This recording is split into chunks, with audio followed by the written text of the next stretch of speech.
પરમોદવાનો વાયક જીદી ઝીલ્યું તેથી રામચંદ્ર પરમા રામદેવજી મહારાજ ને ઈ વાયક ઝીલ્યા પછી નેતલ દેને કહે છે કે આ જગ્યાએ જતી સતીની વાત, આ બાપુ સનાતન ધર્મની વાત તમને કરું.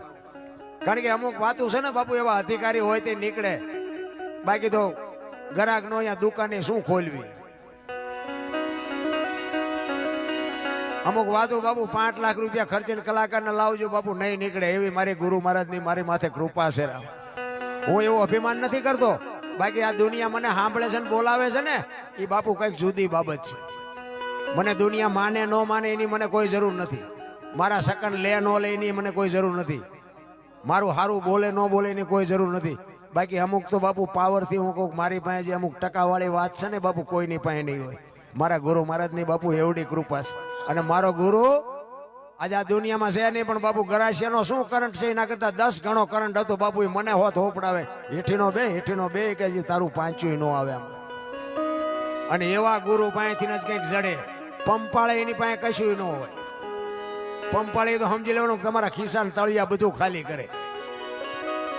આ તો એમ કે તારો પૈસો નથી જોતો અને તું મને પગે ન લાગી દો કઈ નહીં, બાકી માર્ગે છે ને કે મરી જાય કોઈ બાપો ધણી નહીં થાય. હું છે ને બાપુ હું એક કહું છું પાપીમાં પાપી. મને આ પોગાડ્યો હોય ને બાપુ આખી વાત હું શું તમને કરું ભલા મને. એવી એટલા માટે કહું છું કે બાપુ સંતની કૃપા જે હોય ને એ આ દુનિયાથી ઓલી દુનિયા સુધી પુગાડી દે. સંતની તાકાત હોય. સંત એમ નામ નો તમે સત હોય ને સાચું હોય ને સત કહેવાય. અને સતની માથે મીંડું સડે ને તારે સંત થવાય, એમ નામ સંત ન થવાય. નકરા પીળા પહેરીને કપાળ આખા રંગ્યા હોય, ટીશન સુધી ડેર ખાવ હોય, આપણે હાલ્યા જતો હોય હાથ કરે એ ભગત ખડા રે તેરા બેડા પાર. તમે રોટલા હાટું વંડિયું ઠેકો શું અમારા બેડા પાર કરો, એમ નથી.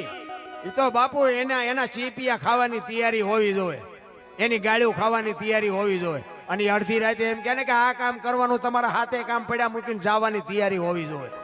એમ નામ ન મળે.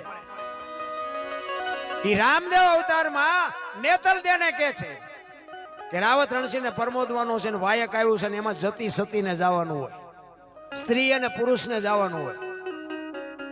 નેતલ દેને કીધું ને બાપુ નેતલ દે નો માન્યા.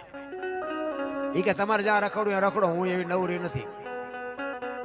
રામદેવજી બાપા કે હવે આને કઈ ભાષામાં મારે સમજાવું, હજી નથી. આ 5-4 યુગ ગયા ભેગી છે તો હજી આંખ નથી ઉગડતી. ડાલીબાઈ બાપુ એમના જીભની માનેલી બેન ગાયોના વાસડા ચારવાનું કામ કરે. રામદેવજી બાપા હવારમાં દાંતણ કરતા હોય અને ડાલીબાઈ વાસડા લઈને નીકળે અને ભાઈને જય માતાજી કરીને વહી જાય. એ રામદેવજી દાંતણ કરતા હતા અને બાપુ વાસડા લઈને નીકળી. એ કે ભાઈ જય માતાજી. રામદેવજી બાપાએ કીધું જય માતાજી. ડાલીબાઈ કીધું કે ભાઈ તમારા મોઢા ઉપર કઈક ચિંતા હોય એવું લાગે છે. કે ના ના એવું નથી, કે ના તમે સાચું ન કહો, તમારી બેન ડાલીના સોગન છે. શું છે? એટલે એ કે રાવત રણસિંહ ને ઢેલડી નગર પરમોદવાનો છે. અહીંયા જતી સતીને જો વાત ઉપર ધ્યાન આપજો. જતી સતીને કીધું ને એમાં બાપુ ડાલીબાઈ નું કામ થઈ ગયું. જો પતિ પત્નીને જવાનું હોય એમ કીધું હોત તો ડાલીબાઈ રહી જાય. જો આ શબ્દની મારી શબ્દ બાપુ પકડાઈ જાય ને એટલે ગોળ બંગાળનો રાજા ગોપીચંદ ને 92 લાખ માળવાનો ધણી ભરતરી સાધુ બની ગયા. શબ્દ પકડાઈ જવો જોઈએ. કે એમાં જતીને સતીને સ્ત્રીને પુરુષને જવાનું હોય અને તારી બા ના પાડે છે. હું વિચાર કરું છું કે અહીંયા જવાનું છે તેથી હું થશે. અને તેથી ડાલીબાઈ એમ કે છે કે સ્ત્રીને પુરુષને બેને જવાનું હોય તો કે હા, તો કે તમે પુરુષ છો ને મારી બા નો આવે તો હું સ્ત્રી શું નો આવું નો હાલું. બાપુ રામદેવજી બાપાની આંખોમાંથી પાણી પડ્યો. એ કે તું હાલ ખરી પણ જગત શું વિચાર છે. તેથી આ ભારતની આર્ય નારી તેથી જગતની જોગ માયા એમ કહેતી હોય કે હું તારો ઢીસણ દબાવીને બેસ, તારું પેટમાં જો પાણી ન હલતું હોય તો મને આવવામાં કોઈ વાંધો નથી. બાપુ આ કઈક કરી શકે. અને બાપુ જો આ ડાલીબાઈ કરી ગયા, નેતલ દે રહી ગયા. રામાબેન ના આખ્યાન રમતા છે એમાં તમે જોયું છે. ડાલીબાઈ આવે 4 માફ કરજો, નેતલ દે આવે ખાલી 4 ફેરા ફરવા, પછી કાંઈ કોઈ ઇતિહાસ માલપા દેખાતો આપણને નથી દેખાતો. રામદેવજીએ કીધું ઈ કે હજી તમે પરીક્ષામાં પાસ નથી, મહામંત્ર ન દેવાય. મને એમ થાય કે આ એમના બહેરાન નથી દીધો ને અત્યારે બધી હાલે તુલી કે છે એમને કોઈને આપ્યો હોય છે. હા અટપટું છે રામ, એમ એમ એમ એવું હાવ નાખી દીધા જેવી વાત નથી, અટપટી વાત છે. તમે જો જેસલ ને તોરલ બે જેથી વાય કે ગયા ને તેથી સતી તોરલ બાપુ મૂર્છિત થઈ ગયા રસ્તામાં, જાણીતો ઇતિહાસ છે. અને જેસલ ને એમ થયું કે ગતમાં જો નહીં જાવ તો ગતમાં વાતું સાહે, અને તોરલ ને એકલા મૂકીને મારે જાવું કેમ.